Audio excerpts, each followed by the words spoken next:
बहसको साथमा नेपाल टेलिकमको 4G नै पर्फेक्ट छ। नेपाल टेलिकम, राष्ट्रको सञ्चार। गरिमा विकास बैंक, एक्सेस टु अल। गर्वैदेखि बलियो भूगर्भ सिमेन्ट। कामना सेवा विकास बैंक, प्रगतिको आधार कामना सेवासँगको कारोबार। Vinayak Siddha college, committed for quality education.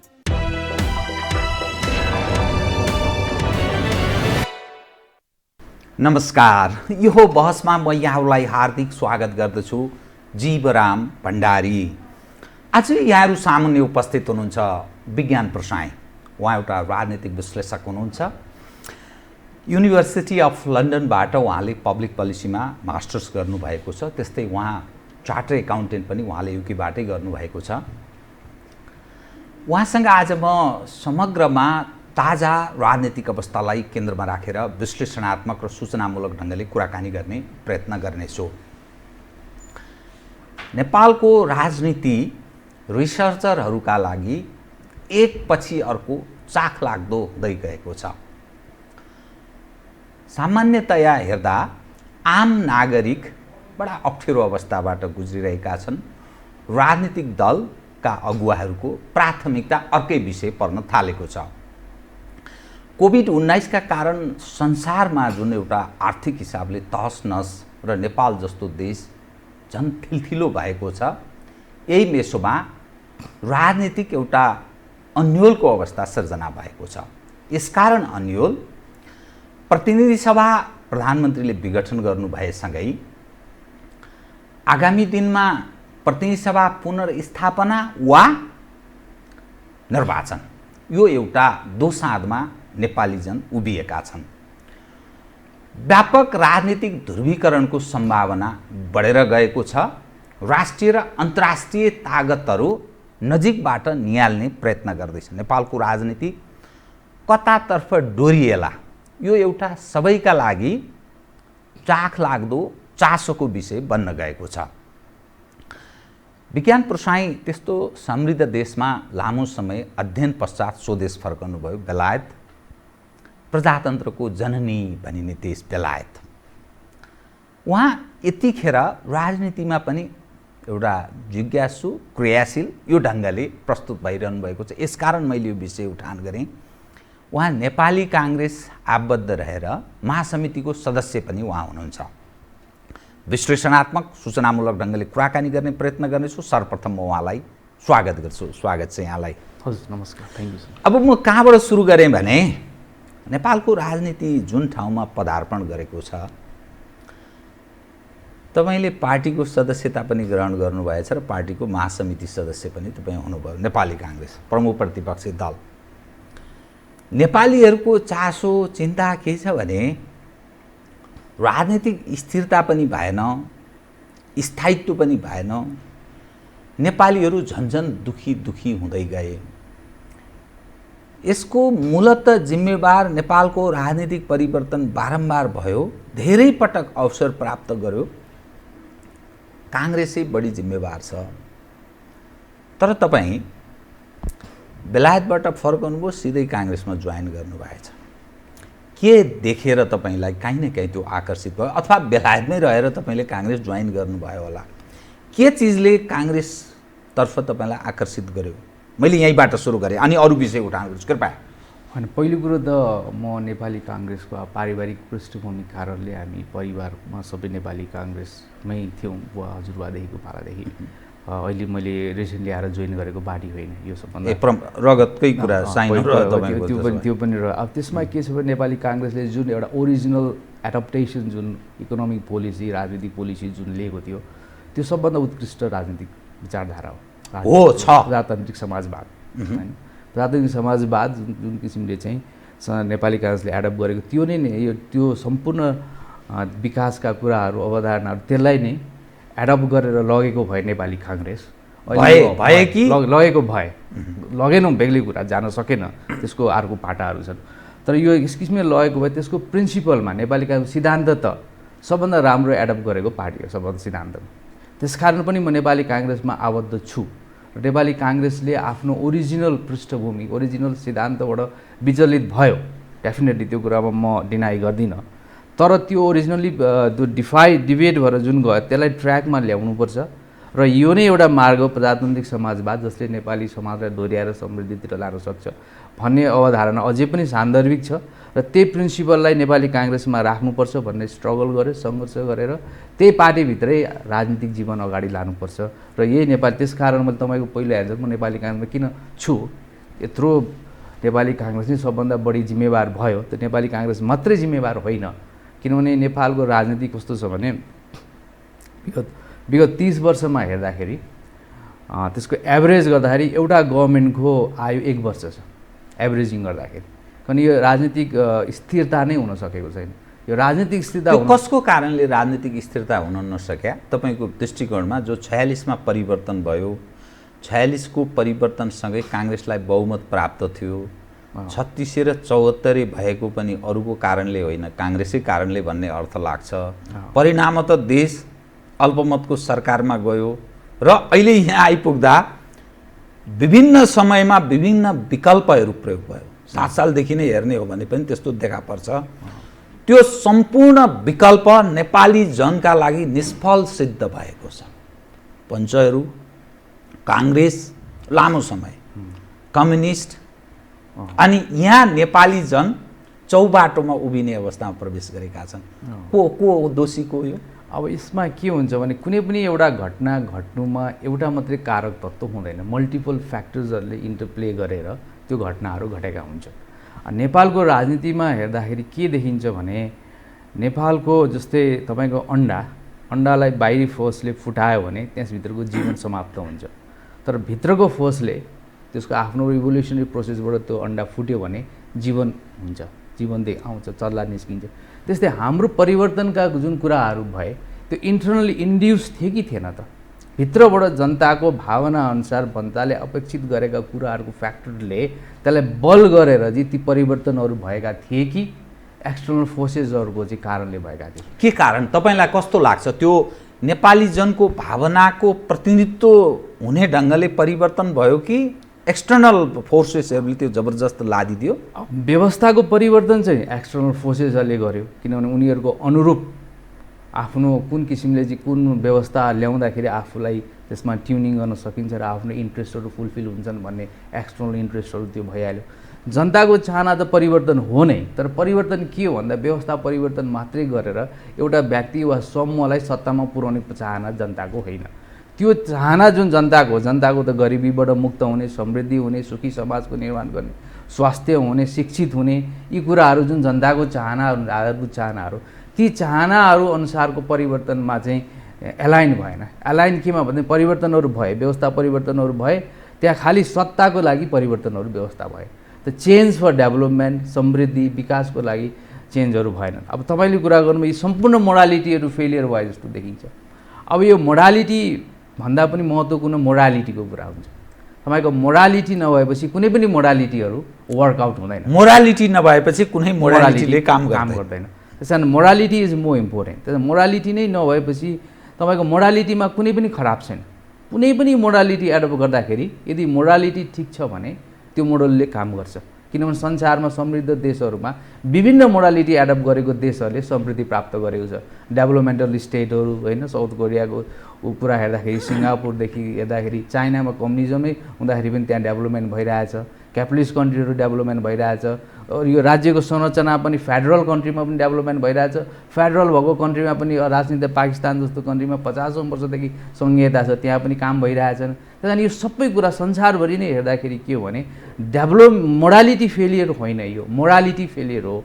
जनताको नेतृत्वहरू जो छन् त्यसको अभिभावक ग्रहण गर्न नसक्ने। सिम्पल कुरा के हो भने नेताहरू भनेको के हुनुपर्छ भने एउटा परिवार, विश्वेश्वरप्रसाद कोइरालाले, मलाई तपाईँ त्यहाँ पनि जोड्छु किन कङ्ग्रेसमै रहिरहने भन्दा, विश्वेश्वरप्रसाद कोइरालाले के भन्नुभएको थियो भने एउटा घर चलाउन सक्ने राम्रो मान्छेले देश चलाउन सक्छ।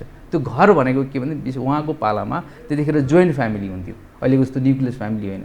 जोइन्ट फ्यामिलीमा धेरै परिवारका सदस्यहरू, थुप्रै मेम्बरहरू हुन्थे। त्यसमा धेरै सदस्यहरू भएपछि विभिन्न खालका कोही सक्षम छन्, कोही असक्षम छन्, कोही अपाङ्ग होलान्, कोही के होलान्, कोही साना भर्खर जन्मिँदै गरे होलान्। ती सम्पूर्ण कुराहरूलाई हेर्न सक्नेले, त्यो अभिभावक ग्रहण गर्न सक्नेले त्यो पहिलो कुरो त्यो बच्चाको त्यो एउटा फ्यामिलीको डेभलपमेन्ट जसरी हुन्छ नेसनको पनि डेभलपमेन्ट त्यसरी नै दाँजेर हेर्नुपर्ने हुन्छ। त्यहाँदेखि हामीले एकैपल्ट जुन चाहिँ चेन्जेसहरू लिएर आयौँ नि, चेन्जेसहरू त्यो रेडिकल चेन्जेसहरू जस्तै क्रान्ति रिभोल्युसन भन्यो नि, त्यो रेडिकल चेन्जेसहरूले त्यो चेन्जलाई सस्टेन गर्न सक्दैन। चेन्जेस इभोल्युसनरी हुनु पऱ्यो, चेन्जेस इन्टरनली इन्ड्युस्ड हुनु पऱ्यो, एक्सटर्नल फोर्सेसहरूको फ्याक्टरहरू होला नि, तर इन्टरनल फोर्सेस बढी हुनु पऱ्यो। अनि ती सबै कुराले गर्दाखेरि चेन्जेसहरूलाई सस्टेन हुन नसकेको र यो मोडालिटीलाई हामीले के गर्नु भने चेन्जेसलाई सस्टेन गर्नलाई नेतृत्व नेताहरू नै अभिभावक एम्प्याथेटिक लिडरसिप, परिवारमा तपाईँको छोरो बिरामी भयो अथवा ऊ केही भयो, साह्रो भयो, दुःखी भने परिवारको बाउलाई त चिन्ता हुन्छ नि, दुःखी हुन्छ नि, रुन्छ नि हो। जनताको दुःख देखेर रुने खालको नेतृत्व हुनु पर्यो। त्यो नेतृत्वको क्वालिटीमाथिको प्रश्न हो, सिस्टमको प्रश्न होइन। अब तपाईँको म ध्यान नै तपाईँले बिपीको सन्दर्भ नाम जोडिहाल्नुभयो। नेपाली काङ्ग्रेस त्यो बिपीले कल्पना गरेको त्यो पथबाट के च्युत भएको डिरेल, तपाईँले अघि काहीँ न काहीँ ट्र्याकको कुरा गर्दै हुनुहुन्थ्यो, त्यो डिरेल भएको हो? त्यो डिरेल भएको हो। कुन विषयमा चाहिँ डिरेल भयो जस्तो लाग्छ तपाईँलाई? बिपीको मेन कुरो त प्रजातान्त्रिक समाजवादमै हामी डिरेल भयो। हामी प्रजातान्त्रिक समाजवाद जुन नेपाली काङ्ग्रेसको थ्रु आउट द हिस्ट्री क्याडर्सहरूलाई सबैलाई हामीलाई बुझाइएको प्रतिबन्धित कालदेखि नै प्रजातान्त्रिक समाजवादको अवधारणाबाट नेपाली काङ्ग्रेस, तर एकैपल्ट चाहिँ नियो लिबरल इकोनोमिक पोलिसी जुन आयो, मार्केट क्यापिटलिजम होइन, त्यो हाम्रो 1991को जुन हाम्रो डेमोक्रेसी पश्चातको नेपाली काङ्ग्रेसले यत्रो एउटा पोलिसी सिफ्ट भयो। पोलिसी सिफ्ट हुँदाखेरि काङ्ग्रेसभित्रसम्म त्यो डिस्कसनको विषय बनेन। त्यो महासमिति सदस्यहरू महाधिवेशनबाट पारित गर्नुपर्ने एउटा ठुलो कुरा हो नि त्यो सिफ्टहरू लादियो।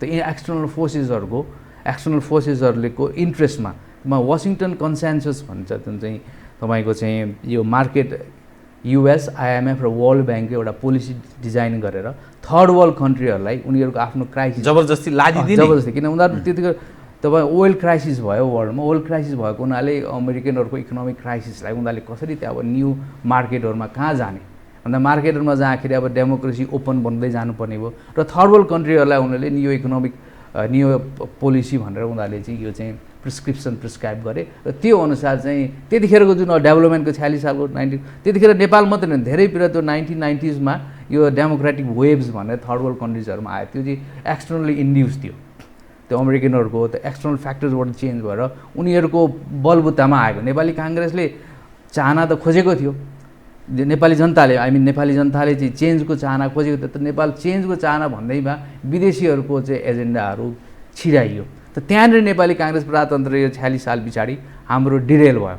हामीले प्रजातान्त्रिक समाजवाद भनेको चाहिँ रेगुलेटेड इकोनोमीलाई मार्केट इकोनोमीलाई रेगुलेट गरेर आफ्नो देशलाई स्वावलम्बन बनाउने, नेपाललाई स्वावलम्बन बनाउने किसिमको जुन किसिमले अगाडि जानु पर्थ्यो, त्यहाँ डिरेल भएर विदेशी पोलिसी प्रिस्क्रिप्सनहरू यहाँ फिट गर्न खोजियो र त्यो पोलिसीहरू फिट गर्दाखेरि कम्प्याटेबल भएन, किनभने यो चाहिँ ब्ल्याङ्केट एप्रोच भन्छ नि, उनीहरूको पोलिसीहरू एज इट इज यहाँ फिट गर्दाखेरि त्यो हाम्रो समाजलाई नेपाल सापेक्ष अथवा नेपाली जनभावना अनुसार नेपालको अनुसार एडप्ट नभएर त्यसलाई रिजेक्ट गर्यो भनौँ न। तपाईँको रिजेक्ट गरिसकेपछि त्यो चाहिँ कम्प्याटेबल नभएपछि चेन्जेसहरू सस्टेन नहुने कारणहरूमा वान अफ द फ्याक्टर यो पनि हो। त काङ्ग्रेसमा त्यो क्वालिटीको नेतृत्वले वर्चस्व जमाउने सम्भावना तपाईँ देख्नुहुन्छ निकटमा? जो बिपीले जुन मूल्य मान्यता उनका जो आदर्श पक्षहरूको अनुयायी हौँ भन्छन् कतिपय काङ्ग्रेसका फलोवर्सहरू, त्यो सम्भावना छ काङ्ग्रेसमा त्यो पक्ष हाबी हुने सम्भावना छ? अब तुरुन्त छैन, तर अब बिस्तारै कसरी सर्भाइभ गर्छ त? तुरुन्त छैन भने नेपाली काङ्ग्रेस आफ्नो नेपाल सापेक्ष आदर्श मूल्य मान्यता नेपाली जनको भावना अनुकूलकै प्रतिनिधित्व गरिरहेको छैन भने कसरी यो सर्भाइभ गर्न सक्छ आगामी दिनमा? अब अहिलेसम्म त्यही त समस्या त। सर्भाइभ त तपाईँले नेपाली काङ्ग्रेसको हिस्ट्री हेर्नुभयो भने 2/3 ल्याएको नेपाली काङ्ग्रेस कुनै समयमा बहुमत हुँदै अहिले आएर 23 सिटमा कुम्चिएको छ। सर्भाइभल त यहाँ डिक्लाइन भइसक्यो, त यो त देखिसक्यो। अब यसले गर्दा अझै योभन्दा तल जान सक्छ। खालि अहिले के भइरहेछ भने म कसरी राम्रो हुने भन्दा पनि हामी कसरी सर्भाइभ हुने, समय सापेक्ष जनताको भावना अनुसार कसरी अगाडि बढ्ने भन्दा पनि अहिले पनि हाम्रो नेपाली काङ्ग्रेसको समस्या के देखाएको छ भने अब कम्युनिस्टहरू फुट्दैछन्, बाहिर संविधानको विरोध गर्दै गर्ने, भित्र चुनावमा जाने, ठुलो पार्टी हुन्छ भन्ने कुरामै अझै पनि केन्द्रित छ। तर यो सस्टेन हुँदैन, कहिलेसम्म यसरी चाहिँ सत्ताको राजनीतिलाई केही समयले चाहिँ टिकाउला, तर दीर्घकालीन रूपमा नेपाली काङ्ग्रेस पनि सस्टेन हुँदैन। अघि तपाईँले कुरा ल्याउनु भयो हरेक कति वर्षमा चाहिँ चेन्जेस हुन्छ। यो चेन्जेसहरू हुने कारण त्यही नै हो, सिस्टम परिवर्तन हुनसक्छ। अहिले पनि अब तपाईँको सिस्टम परिवर्तन त्यो सङ्घारमा पनि छ अहिले। त्यो हुनसक्छ, किन सक्दैन? अब किनभने नेपाली काङ्ग्रेसले पनि अब जनताको भावना सबभन्दा विश्वास गरेको जेठो बाटो भनौँ न, घरको जेठो बाटो मुली छोरो नै तपाईँको चाहिँ आफ्नो जनताको भावना अनुसार हिँड्न सक्दैन। मैले एक ठाउँमा भनेको थिएँ खराब मध्येमा अलिक कम खराब पार्टी हो नेपाली काङ्ग्रेस, अरूभन्दा खराब चाहिँ खराबै हो तर कम खराब पार्टी हो। त्यहाँदेखि योभन्दा खराब तत्त्व फ्याक्टर्सहरू इन्टरप्ले भइरहेको अवस्थामा ती सस्टेन गर्न सक्दैन। त्यस कारण यो चेन्जेसहरू आउने कारणै के हो भने यी पार्टिजहरू यो जो सत्ता सञ्चालन गर्ने जुन वर्ग इलाइट वर्ग भनौँ यिनीहरूको इन्ट्रेस्ट जनतासँगको इन्ट्रेस्टमा एलाइन नभएरै त्यो समूहबाट यो चिज सखलित हुँदै गएका छौँ। नेपाली काङ्ग्रेसले ल्याए त्यस पछाडि 72-73मा अब यो संहितामा गयो, अर्को गयो। त्यो सबै कारण के भने यिनै कारणहरूमा केन्द्रित रहेका छन्। त अहिलेको जुन अवस्था छ नि, कुन अवस्थामा हामी प्रवेश गरेका छौँ भने लामो अभ्यास तपाईँ केही सन्दर्भसँग जोडेर हेर्दा 7 सालको एक खालको परिवर्तनको कुरा, 17 सालमा अर्को खालको, 27-28मा पनि एक खाले परिवर्तन हुने त्यो सन्दर्भ जोडिएको छ। नाकाबन्दी पनि भएको त्यो इतिहास रहेछ, भारतले नाकाबन्दी त्यस बेला नि गरेको रहेछ। अनि 36 सालमा जनमत सङ्ग्रह भएको, अनि 45मा भारतले फेरि नाकाबन्दी भएको, 46मा परिवर्तन, 46-47मा संविधान जारी भयो, 51-52मा फेरि माओवादीले हतियार उठायो, 62-63मा अर्को खालको परिवर्तन। त यसरी हेर्दाखेरि पटक पटक परिवर्तन भएको छ। सबै सिस्टम, सबै खाले नेतृत्व, सबै परीक्षण भएको छ। परीक्षणले के देखाउँछ? यी माल असफल छन्, बहिष्कृत जस्तो देखा पर्छ। घटनाले एकपछि अर्को। कम्युनिस्टहरूको यो पछिल्लो परीक्षण प्रतिनिधि सभाको विघटन, आफ्नै पूर्ण बहुमत, झन्नै 2/3 बहुमत निकटको अवस्था, प्रतिनिधि सभा विघटन, आगामी चुनाव या पुनर्स्थापना, यो हामी दोसाधमा उभिएका छौँ। यो राजनीतिक तस्बिरलाई तपाईँ कसरी हेर्नुहुन्छ? अब यहाँको डेडलक जुन हुन्छ नि, तपाईँले हामीले त्यो एउटा दुई खालको की चाबी हुन्छ। एउटा सिधै हालेर एउटै कीले चलाउने चाबी, एउटा न्युमेरिकल की आएको छ आजकल होइन। न्युमेरिकल कीमा तपाईँको 3टा त्यो 3वटा नम्बर भएको न्युमेरिकल की, 3टा नम्बर मिलाएपछि मात्रै त्यो खुल्छ। अनि हाम्रो पनि कस्तो अवस्था छ भने एउटा चाबीले खुल्ने डेडलक छैन। हाम्रो पनि 3टा एलाइनमेन्टहरू, यो इन्टरनल एक्सटर्नल फोर्सेसहरूको एलाइनमेन्ट हो, चाइना, इन्डिया, युएसको इन्ट्रेस्टको र नेपाली भावनाको, यी एलाइनमेन्टहरूलाई ट्युनिङ गरेर मिलायो भने मात्रै हाम्रो डेडलक खुल्छ। त्यहाँदेखि यो ट्युनिङ गर्न नसकेको, यसलाई मिलाउन नसकेको, यसलाई नजानेको, त्यो ट्युनिङलाई त्यो क्वालिटीको लिडरसिपको त्यो क्वालिटीको लिडरसिप हामीमा एक्टरहरू, यो फ्याक्टर भन्दा पनि एक्टर जुन हाम्रो एक्टरहरूमा चाहिँ के छ भने यो सबै कुराहरू ब्यालेन्स गरेर चाहिँ म्यानेजमेन्टलाई आत्मसात तपाईँले चाहिने भन्दा भारी बोकाइदियो भने तपाईँ बोक्न सक्नुहुन्न नि। हाम्रो के देख्यो भने उनीहरूले म्यानेज गर्न सक्ने भन्दा व्यवस्था बोकाइएको छ। अहिलेको जुन 2/3 पनि किन सकेन त यो व्यवस्थालाई धान्न। यस्तो कम्प्लेक्स अर्गनाइजेसन, यो पोलिटिकल स्ट्रक्चर हामीले बनाइरहेछौँ विथ लिमिटेड रिसोर्स होइन, थोरै पैसाले, थोरै हाम्रो रेभिन्यूले यत्रो कम्प्लेक्स स्ट्रक्चरहरूको चाहिँ पोलिटिकल स्ट्रक्चर गइरहेछ। अनि त्यसमा डाइनामिक फ्याक्टर्सहरू, multinational geopolitical strategy, geopolitical location यस्तो ठाउँमा छ, ती सबै फ्याक्टरहरू यति कम्प्लिकेसनहरू छ, त्यो म्यानेज गर्न सक्ने खालको लिडरसिप हामीमा नदेखिएको कारणले गर्दाखेरि यो सबै डिरेल भएर गइरहेछ।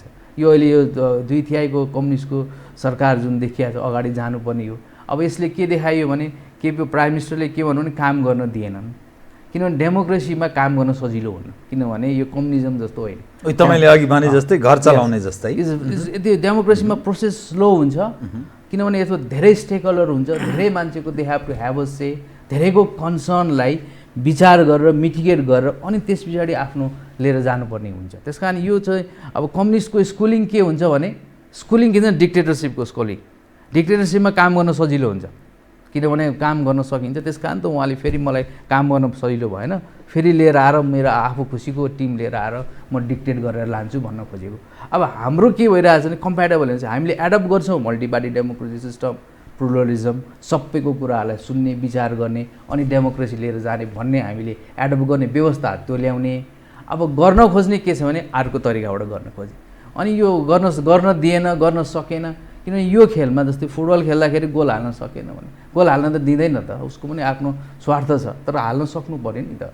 त्यो सबै कुरालाई च्यालेन्ज गरेर लान सक्नु पऱ्यो नि। अब त्यो लान नसक्ने गेम चाहिँ त्यसैमै जाने कि त होइन, यो सिस्टम वर्कआउट हुँदैन, हामीलाई भन्नु पऱ्यो डेमोक्रेसी वर्कआउट हुँदैन। किनभने त्यो डेभलपमेन्टको फ्रेजमा अघि मैले तपाईँलाई भने कि घर चलाउने भन्ने कुरामा जुन आयो, बच्चा जन्मियो, बच्चा जन्मिँदै हुर्किएपछि पहिली बच्चा इमिडिएटली आमाको छातीमा जान्छ, त्यहाँबाट बाउले सम्हाल्छ, बिस्तारै उसलाई हुर्काउँदै जान्छ। त्यो फ्रेज जुन हुर्किँदै जान्छ र ऊ 16 वर्ष पुगेपछि मात्र अहिले हामी छोरीलाई अथवा छोरालाई एक्लै हिँड्न गाडीमा पब्लिक बसमा पहिलो एक दिन आफूले लगेर सिकाउँछौँ। त्यसबाट यो अलिकति सक्छ है अब भन्दाखेरि छोड्छौँ, बिस्तारै अनि छोड्दै गएर एउटा प्रोसेस, इभोल्युसनरी प्रोसेसबाट उसलाई एउटा स्वतन्त्र रूपमा चोइस गर्ने ठाउँमा हामी उसलाई आफ्नो व्यवहार गरेर गर अब भनेर जब ऊ सक्षम हुन्छ, परिवार पनि धान्न सक्छ अनि छोरालाई अंश गरिदिन्छौँ, आफ्नो आफ्नो व्यवहार गर्न, विदेश पठाउँछौँ, यो गर्न सक्छौँ। यो कन्ट्रीको डेभलपमेन्ट स्टेज पनि त्यही हो। कन्ट्रीमा पनि के छ भने कन्ट्रीको जनताको विकास, बुद्धिको विकास भनौँ न, बुद्धिको विकास त्यो सबै एजुकेसन सिस्टमदेखि लिएर कुन अवस्थामा छ र कहिले कति छोड्ने, त्यो प्रोसेस छोड्ने जुन हुन्छ उसलाई स्वतन्त्रता। अब हाम्रो डेमोक्रेसी भनेको चोइजेस भनेर छोडिदिएको छ। अब चोइजेसहरूमा चाहिँ के छ भने इलेक्सन, डेमोक्रेसीमा इलेक्सन भनिन्छ, इलेक्सन भनेको इन्फर्म डिसिजन मेकिङ हो। It's not only about decision making, यहाँ के हो पनि डिसिजन मेकिङ हो, भोट हाल्ने जान्ने। कि जनता नै इन्फर्म छैन, कस्ता मान्छेलाई हामी छान्दैछौँ, पनि उसले छान्ने मान्छे, छान्ने व्यवस्था, छान्ने कुराहरू त जनताले बुझ्नु पऱ्यो नि।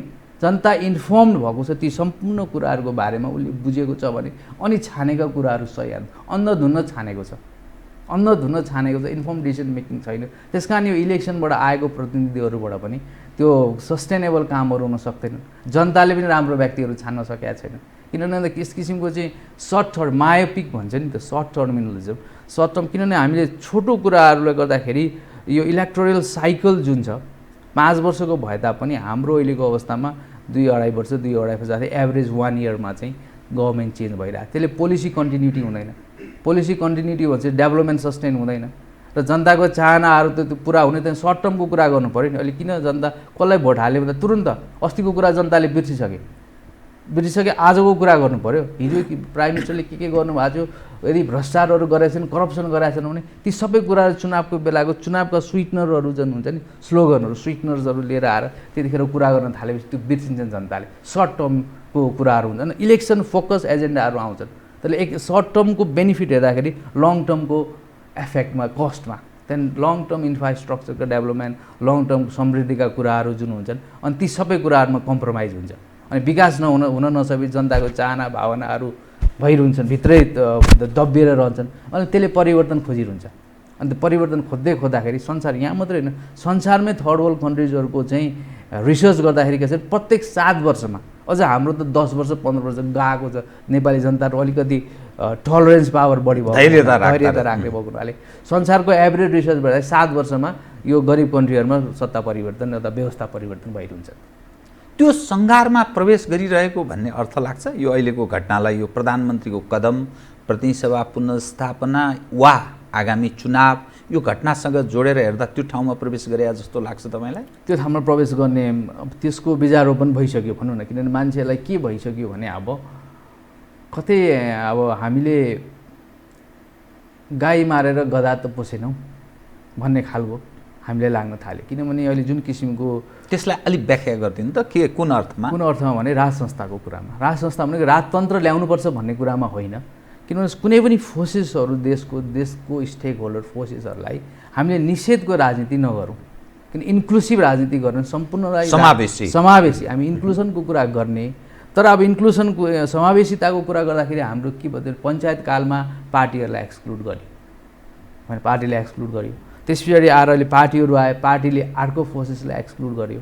राज संस्थालाई पनि यो हिस्टोरिकल कुरामा कुनै न कुनै स्पेस लिएर अभिभावक त हाम्रोमा भएन, एउटा अभिभावकको रूपमा, त्यसको अभिभावकको अथोरिटी कति हुन्छ भन्ने कुराले मानिराखेन। तपाईँको घरमा हजुरबा हुनुहुन्छ, हजुरबा असक्षम हुनुहुन्छ, तर पनि घरमा बसिदिनु भएको छ भने त्यसको एउटा अर्कै किसिमको चाहिँ माहौल घरमा सिर्जना हुन्छ। त्यस्तै एउटा अभिभावक इन्स्टिट्युसनको रूपमा पनि नदेखिएको हुनाले जुन किसिमले हामीले जनतालाई नि अभिभावकको रूपमा बनाऊँ भन्दाखेरि यो एक किसिमको विकृति र त्यो म्यानेज गर्ने अभिभावक त ग्रहण गर्ने लिडरसिप पनि देखेन, इन्स्टिट्युसनहरू पनि डेभलप भएन। Strong man rather than strong institution, यहाँ हामी त्यो हिसाबले अगाडि गरेर पोलिटिकल इन्स्टिट्युसनहरू, पोलिटिकल पार्टिजलाई इन्स्टिट्युट गर्ने, जुडिसियल सिस्टमहरू इन्स्टिट्युट गर्ने, त्यो इन्स्टिट्युसनलाइज नै हुन सकेन हामी। र यो चाहिँ एकदमै strong man patrimonial system of politics भन्छ जुन अब तरिमा त्यतातिर गयो। त्यस कारण यो कुनै न कुनै रूपमा सबैलाई समावेश गरेर सबै शक्तिहरूलाई एक ठाउँमा राखेर गऱ्यो भने कतै पोलिटिकल स्टेबिलिटी अलिक बढी हुन्थ्यो कि, किनभने त्यो फोर्सेसहरूले प्ले गर्ने थिएन नि त। अब अहिले केही न केही राज संस्थालाई पनि त केही न केही त उसले पनि चलखेल गरिरहेछ, उसलाई मलजल गर्न, आफ्नो ट्युनिङ गर्नलाई विभिन्न इन्टरनेसनल फोर्सेसले पनि खेल्ने भयो। ती सबै फोर्सेसहरूले खेल्दाखेरि इन्टरनल एउटा शक्तिलाई बाहिर राख्दाखेरि ती फोर्सेसहरूले प्ले गरेर देशमा अनस्टेबिलिटी बढी नै भइरहने भयो। त्यहाँदेखि त्यो स्टेबिलिटीको निम्ति पनि के छ भने इन्क्लुसिभ हुनु पऱ्यो, सबैले राख्नु पऱ्यो, कुनै पनि खेल्ने फोर्सेसहरू बाहिर नछोडियोस्।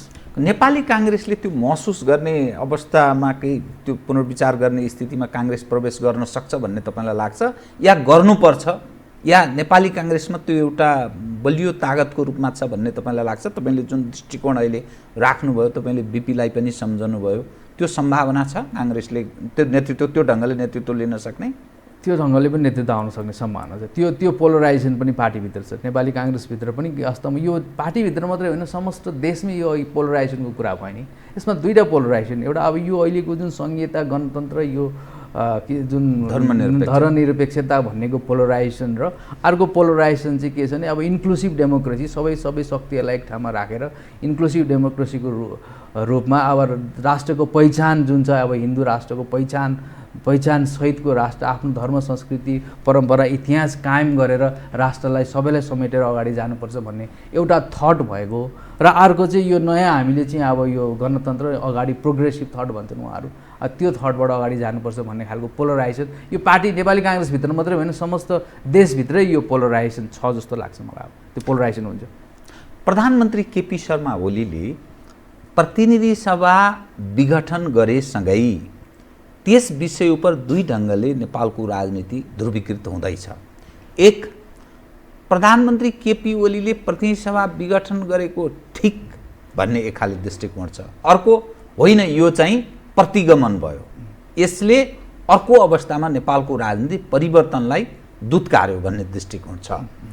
सायद देखा कस्तो पर्दैछ भने प्रचण्डजी, माधवजीहरूको समूह सबभन्दा बढी चिन्तित हुनुहुन्छ, अनि त्यो मधेस केन्द्रित एउटा फ्याक्टर पनि चिन्ता जाहेर गरेर अलिकति उहाँहरूसँग निकट भएर चल्नुपर्छ कि भन्ने दृष्टिकोण सायद त्यस्तो राखेको देखिन्छ। काङ्ग्रेसमा पनि एउटा तत्त्व, एउटा पक्ष, सानो समूह यो प्रचण्ड र माधवजीले चालेको कदमलाई साथ दिएर सडकमा सँगै जानुपर्छ, किनभने यो संविधानमाथि धावा बोलिएको हुनाले भन्ने दृष्टिकोण राख्छ। अन्तर्राष्ट्रिय तागतको हिसाबले हेर्दा, आन्तरिक र अन्तर्राष्ट्रिय तागतको हिसाबले हेर्दा चीन कहीँ न कहीँ चिन्ताग्रस्त छ भन्ने अर्थ लाग्छ उसको क्रियाशीलता सबै हिसाबले। तर अरू एक्सटर्नल फोर्सेसहरू कुनै न कुनै ढङ्गले ओलीजीले गरेको कदम उप नकारात्मक छ भन्ने अर्थ लाग्दैन। नतिजाले, घटनाले आन्तरिक ठुलो तबका राजनीतिको एउटा दृष्टिकोण राख्ने पक्षहरू ओलीजीको यो कदमले आगामी चुनावमा जाने या अर्को कोर्स लिने भन्ने बारेमा दुविधाको अवस्थाबाट गुज्रेको देखा पर्छ। यो जुन ठाउँमा हामी प्रवेश गरेका छौँ नि, कहाँ जान सक्छ भन्ने तपाईँलाई लाग्छ? किनभने एक्सटर्नल पक्ष, इन्टरनल पक्ष छ, अनि यही व्यापक अलिकति पोलराइज हुँदै गएको छ। यो ध्रुवीकृत त्यो तल्लो तहसम्म प्रवेश गर्दैछ, पार्टी केन्द्रीय स्तरदेखि तल्लो तहसम्म। यसले ल्याउन सक्ने नेपालको सम्भावित राजनीतिक परिणाम के हुन सक्छ?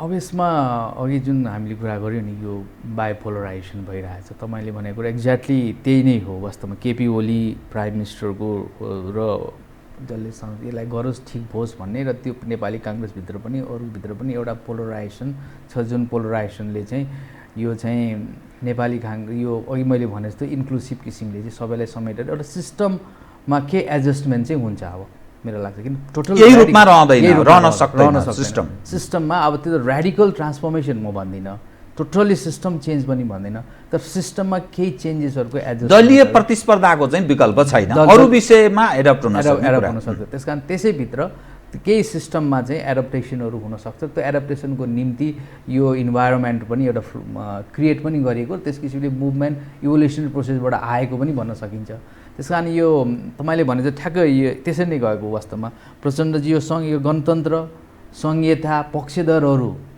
संसद पुनर्स्थापना गर्नुपर्छ भन्ने पक्षको छन् जुन छ र एउटा पक्षहरू जो छ अब होइन अब यो यसबाट हुँदैन यो सिस्टम कोल्याप्स भएकै ठिक छ किनभने सिस्टम वर्क आउट भएको छैन चेन्ज इज इनिभिटेबल अब चेन्ज चाहिन्छ नै चेन्ज चाहिन्छ भने अब यो फेरि सांसद पुनर्स्थापना गरेर यसमा अगाडि बढेर त्यसको कुनै माने छैन खालि कसले खाने भन्ने कुरा मात्रै फेरि यो जनताको पोलराइजेसन पनि होइन यो पोलिटिकल पार्टिजहरूको पोलराइजेसन हो जुन अहिले जुन यो पुनर्स्थापन हुनुपर्छ हुनु पर्दैन भन्ने आवाज जनताले उठाएका छैनन् जनतालाई it doesn't make a difference किन जनतालाई यो केपी ओली हटाएर प्रचण्ड आउँदा के फरक संहिता हटाएर ऊ आउँदा के त्यो अर्को आउँदा के यसले के पनि भएन भन्ने कुरा त देखिसक्यो त्यहाँदेखि इज अ कागलाई बेल पाकै हर्षन विस्मत भनेपछि जनतालाई त्यो कुरामा चासो भएन खालि यो सत्ता कसरी कब्जा गर्ने भन्ने कुराहरूमा चाहिँ मात्रै उनीहरूको यो पोलराइजेसन देखिएको छ तर यो पोलराइजेसनले गरेर भोलि गएर सिस्टममा चेन्ज हुन्छ र अरू फ्याक्टरहरूलाई पनि एडजस्ट गरेर अगाडि त्यो नै सबभन्दा विकल्प र राम्रो विकल्प हो भने त्यही नै हो र धेरैले चाहने पनि मलाई लाग्छ त्यही नै हो त्यो समय पनि आयो अब त्यो ठिक समय छ भन्ने अनि यो प्रतिनिधि सभा पुनर्स्थापना वा आगामी वैशाख विक्रम सम्वत 2078 वैशाख 17 र 27 गतिको 2 चरणको चुनावको कुरा आएको छ प्रतिनिधि सभा पुनर्स्थापना भयो भने के कुन कोर्समा जान्छ नेपालको राजनीति यदि फेरि चुनावमा गयो भने कुन कोर्समा जान सक्छ भन्ने तपाईको ठम्याइ सुनौ त तपाईबाट अब पहिलो कुरो त पुनर्स्थापना भयो भने अब एक्टरहरू चेन्ज हुने मात्रै हुन् केपी ओलीको ठाउँमा प्रचण्ड अथवा शेरबहादुर देउवा कोही प्राइम मिनिस्टर हुने त्यसले खासै तात्विक डिफ्रेन्स जनतालाई केही हुँदैन खालि के भन्छ पोलिटिकल स्टेबिलिटी भइरहन्छ चुनावमा गइरहनु पर्दैन भन्ने तर अब त्यो लिङ्गरिङ कति जनसम्म गरिरहने भन्ने कुरा एउटा अब चुनाव भयो भने चुनाव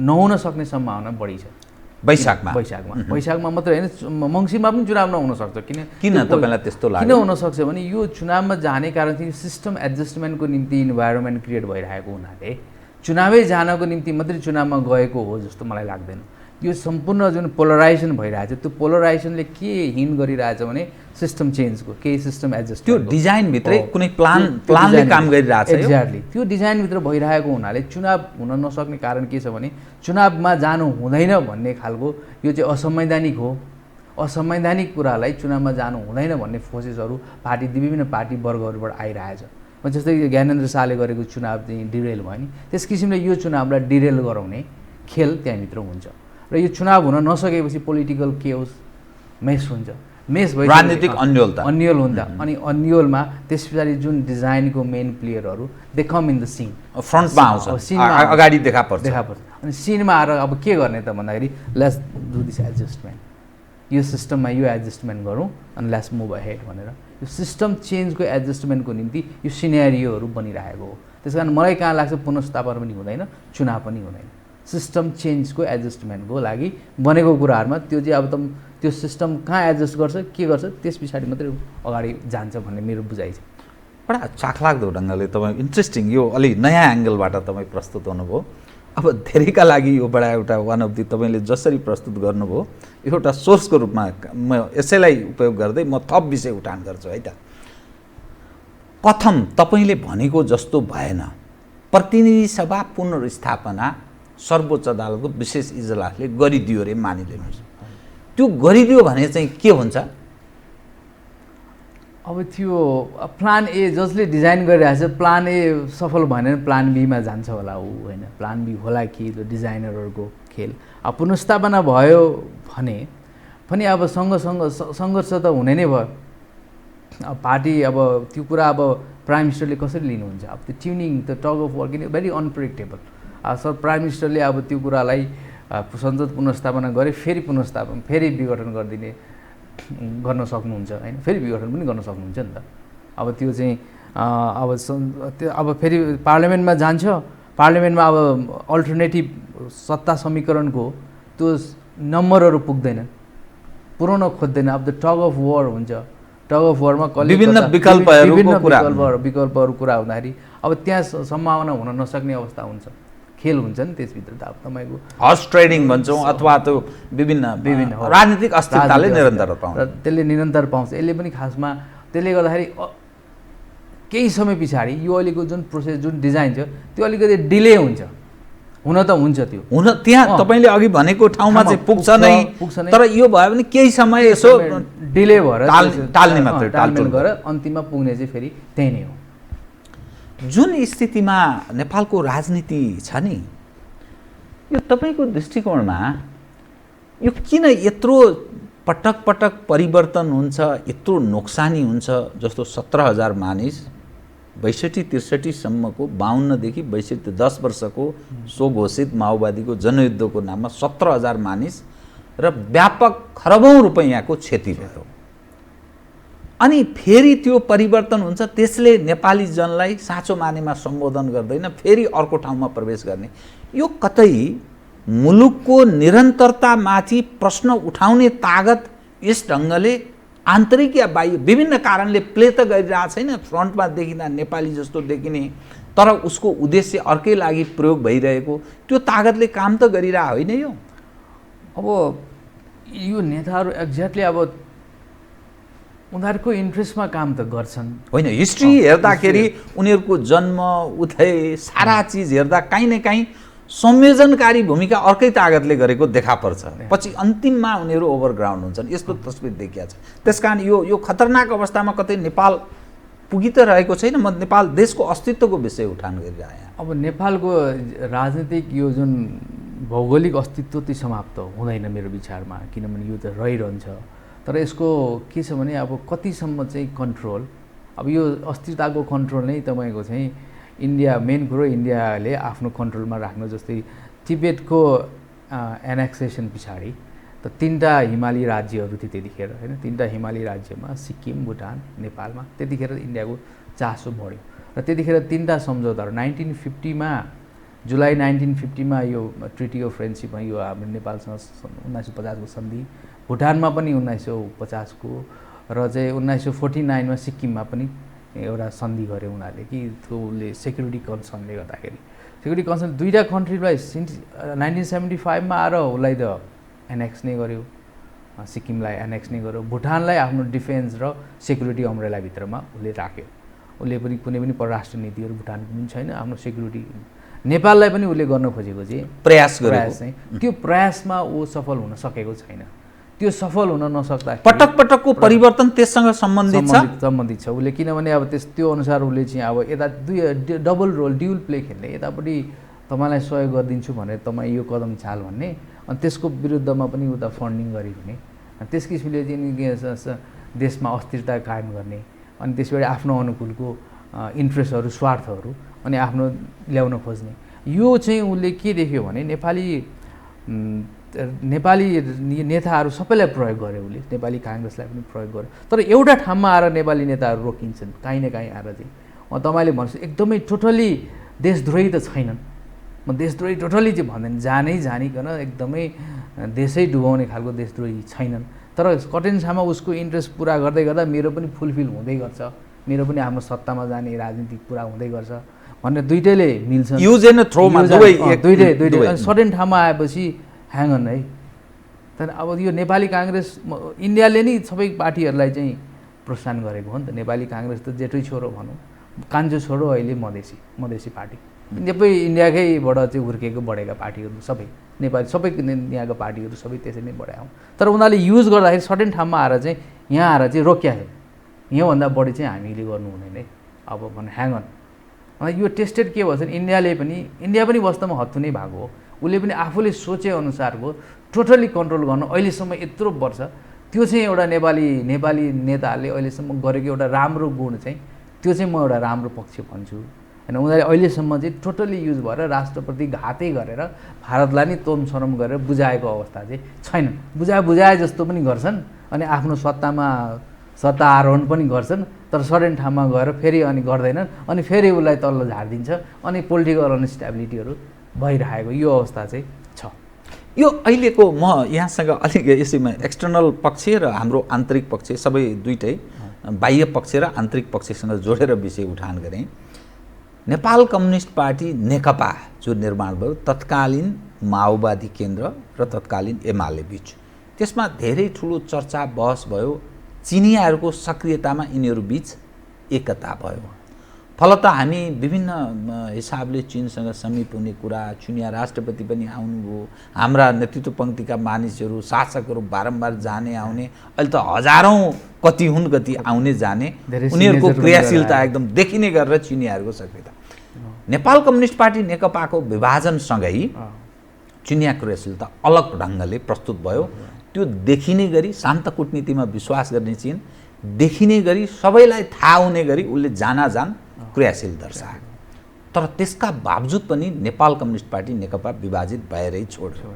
जुन ठाउँमा प्रवेश गरेको छ अब फर्कन सक्ने अवस्थामा नेपाल कम्युनिस्ट पार्टी नेकपा छैन, अर्थात् एकीकृत हुने ठाउँमा प्रवेश गरेन। अब त्यो ठाउँमा प्रवेश गर्यो। एमसीसी त्यसै लड्केर बसिरहेछ। एमसीसी यथास्थितिमा छ, अड्केर बसेको छ। प्रधानमन्त्री केपी शर्मा ओलीको निकटता विगतभन्दा दक्षिणतर्फ अलिक बढेर गएको मानिसहरू आशंका व्यक्त गर्छन्। नेपाली काङ्ग्रेस यस सवालमा अलि विभाजित जस्तो देखा पर्दैछ। यो अहिलेको ताजा राजनीतिक अवस्था उप जनता समाजवादी पार्टी ठ्याक्कै विभाजित स्थितिमा छ। त यसले व्यापक पार्टीहरू बीचको विभाजन र यो आन्तरिक जो अवस्था देखा पर्छ, बाह्य तागत यो ढङ्गले आएको छ। यो दृश्यलाई चाहिँ के कुन रूपमा व्याख्या गर्ने, बुझ्ने हामीले कसरी एज अ नेपाली जनले?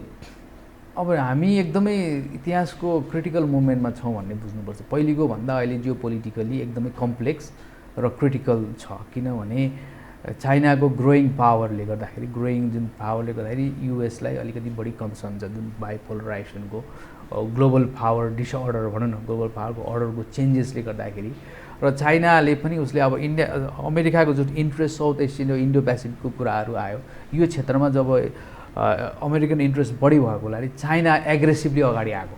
साउथ एसियन कन्टिनेन्टमा चाइनाले यो रिजनमा चाहिँ अब अमेरिकालाई छिर्न दिनुहुन्न अथवा अमेरिकाको इन्फ्लुएन्स इन्डिया मार्फत भइरहेको इन्फ्लुएन्सलाई मैले इन्फ्लुएन्समा राख्नुपर्छ भनेर ऊ देखिने गरी प्रस्तुत हुन थाले। किन अब भित्रबाट मात्रै सफल हुन सकेन।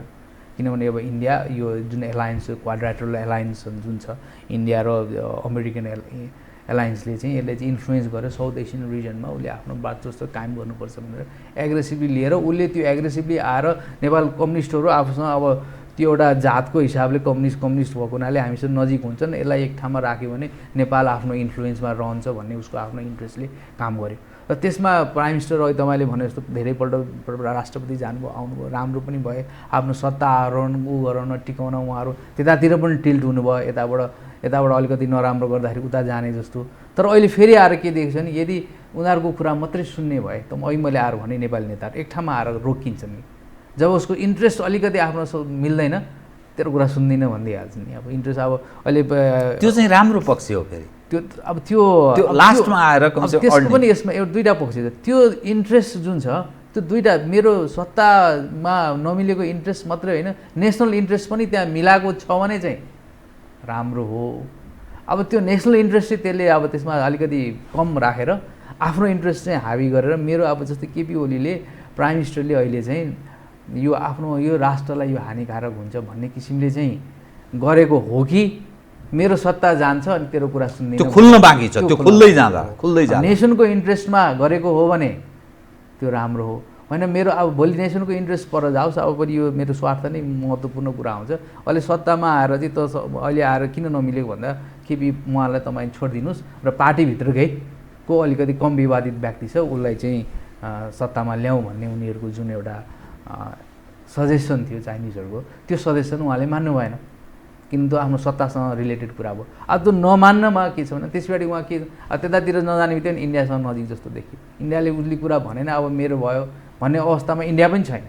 इन्डियाले पनि के गर्न सक्दैन भने यो चाहिँ कमन अब केपी ओली हाम्रो पक्षमा काम गर्छ भनेर। र इन्डिया यो अब इन्टरनेसनल फोर्सेसहरूले चाहिँ रिलायबल फ्याक्टर यहाँ भेटेको छैन, रिलायबल फ्रेन्ड भनौँ न, जसले विश्वसनीय छैन। किनभने अब उनीहरूले आफ्नो सेक्टर, मैले पहिले पनि भनेको थिएँ, यिनीहरूले के अब यो कुरा चाहिँ उनीहरूले पनि अब बन्द गर्नुपर्छ, किनभने यो चाहिँ नेसनल इन्ट्रेस्टमा यो रिजनलाई स्टेबल बनायो भने मात्रै हामीलाई फाइदा हुन्छ भन्ने किसिमले उनीहरू अगाडि जानुपर्छ अहिलेको ग्लोबल उद्देश्यले। होइन भने यसले उनीहरूलाई पनि फाइदा गर्दैन, हामीलाई त अब कहाँ पुर्याइरहेछ। तपाईँको दृष्टिकोणमा नि जुन खालको एउटा सिस्टममा हामी छौँ, तपाईँले पब्लिक पोलिसीमा मास्टर्स पनि गर्नुभएको हुनाले हाम्रो देशभित्रका राज्यका विभिन्न संयन्त्रहरू पनि छन्।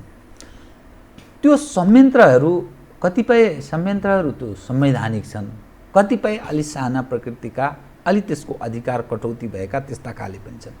ती हाम्रा संयन्त्रहरूले, संवैधानिक अङ्गहरूले चाहिँ त्यो डेमोक्रेटिक क्यारेक्टर अनुसार किन काम गर्न सकेन?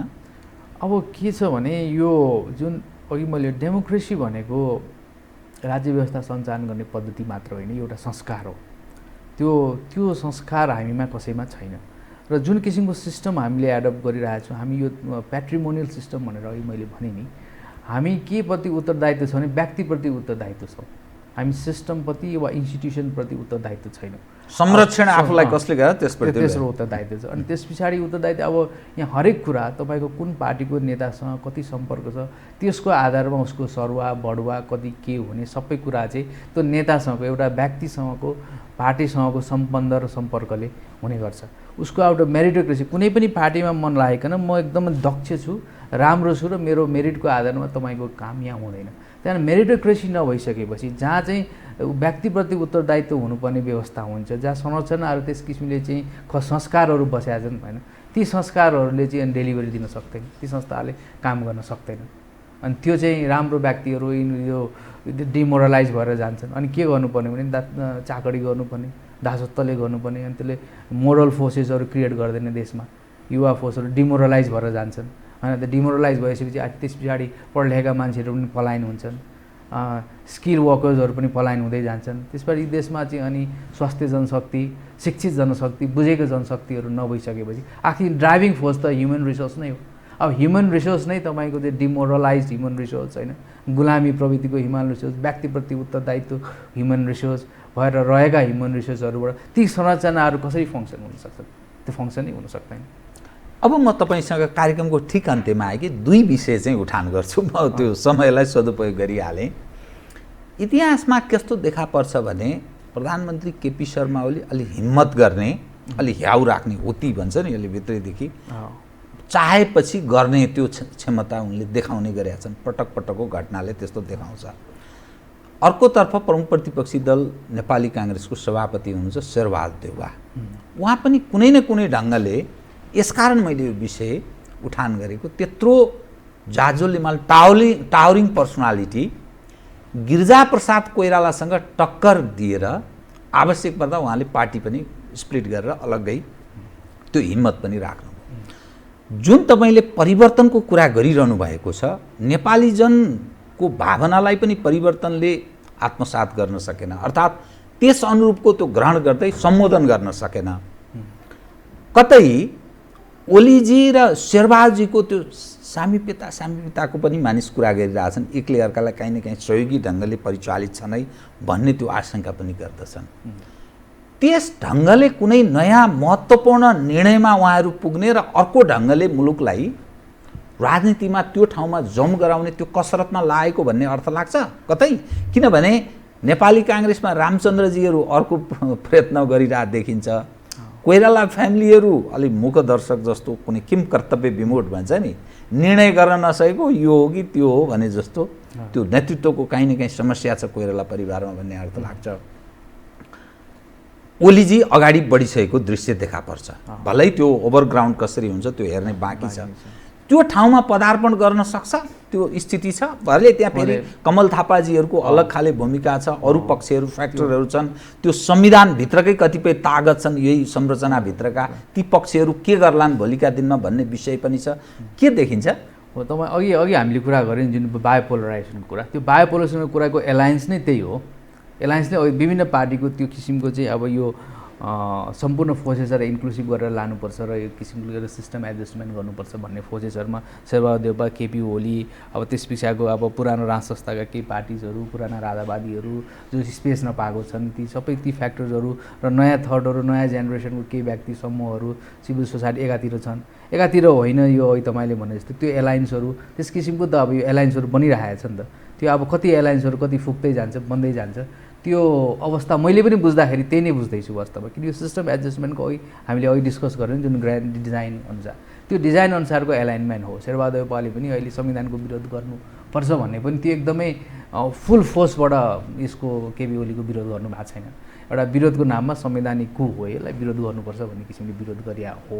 त्यसले त्यस पनि साङ्केतिक प्रकृतिको तपाईँ कसरी गराएको छ नेपाली काङ्ग्रेसले अब गाउँ गाउँमा विरोध गर्ने भन्दा त्यसले दुईवटा काम भयो हामीलाई। के भयो भने एउटा चुनावको प्रचार पनि अभियान गाउँमा गएर विरोध सङ्गठनलाई तल्लो तहसम्म अर्को विरोध पनि गरी भने एउटै स्ट्राटेजीले दुईवटा काम गरिरहेको छ अहिले। किनभने फुल फोर्स एकै ठाउँमा ल्याएर ट्याक्टिकली त्यो ठिकै देखियो, ट्याक्टिकली पार्टीको हिसाबले उसले ठिकै छ। किनभने त्यो एउटा सबै फोर्स एक ठाउँमा ल्याएर एउटा चाहिँ धमाका मचाउँ भन्ने किसिमको चाहना, यसको चाहिँ संसद पुनर्स्थापना गरौँ भन्ने त्यो इन्टरनल फोर्स, इन्टरनल चाहना नेपाली काङ्ग्रेसको शेरबहादुर देउपा त्यो समूहमा छैन। किनभने यसलाई यो स्ट्राटेजीबाटै बुझिन्छ। किन यसलाई ब्रेक गरेर गाउँमा जाने, चुनावको प्रिपरेसन भयो, विरोध पनि गरी, दुईटै कुरा जे हुन्छ त्यसमा। त्यस कारण यो के छ भने यो सबै फ्याक्टर्सहरू चाहिँ त्यस किसिमले मिलेर कसरी यसलाई चाहिँ एक्जिट गर्ने भन्ने कुरामा लागेको छन्। जस्तो त्यसमा इन्टरनल एक्सटर्नल फोर्सेसहरू पनि छन्, कुन कुन शक्तिहरूमा छन्।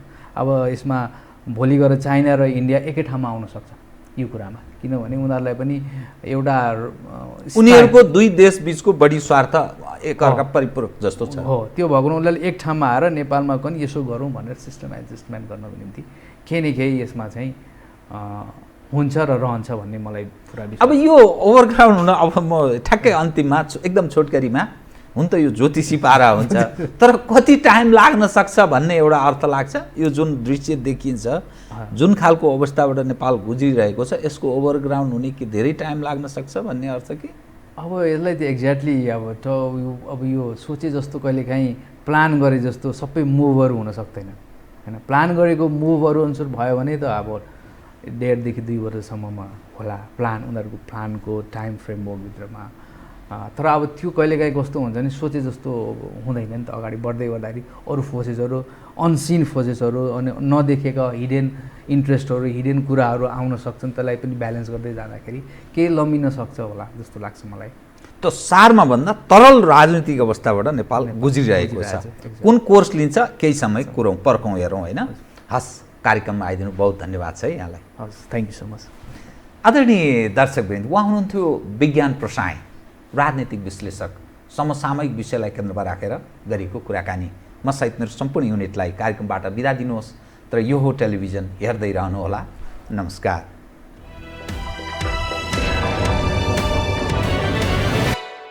यो हो बहसको साथमा नेपाल टेलिकमको 4G नै पर्फेक्ट छ। नेपाल टेलिकम, राष्ट्रको सञ्चार।